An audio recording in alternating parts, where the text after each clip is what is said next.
आदिवासी विद्यार्थ्यांची सुरू आहे परवड. थंडीत कुडकुडतायत विद्यार्थी, प्यायला पाणी मिळत नाही, आंघोळीला जावं लागतंय जवळच्या नदीवर. विद्यार्थ्यांना अशा अवस्थेत ठेवताना लाज वाटत नाही?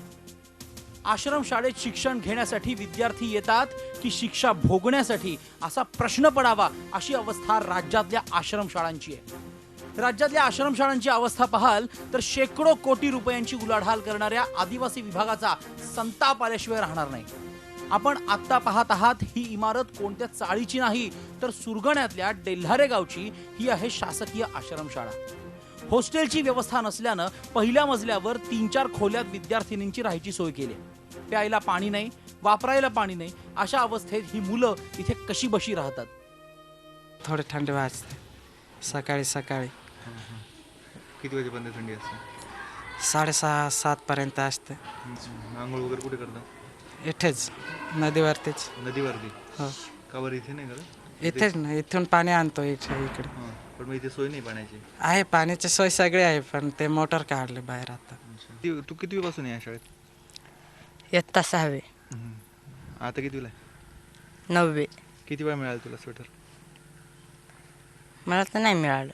अजून एकदा पण नाही मिळालं? नाही, का बरं नाही मिळालं? मला नाही माहीत. नाही माहिती. नाही, रेनकोट मिळाले ते का? नाही, रेनकोट पण नाही.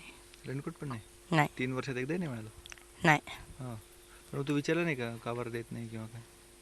कोणीच नाही विचारत. मग काय, वेळेत स्वेटर मिळाला नाही म्हणून ही गरीब मुलं थंडीत कुडकुडतायत. ही शिक्षा एवढ्यावर थांबत नाही.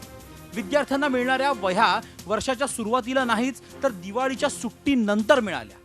अशी परिस्थिती असताना या मुलांचा अभ्यास होणार कसा, हा प्रश्न तुम्हा आम्हाला पडेल पण सरकारला पडत नाही.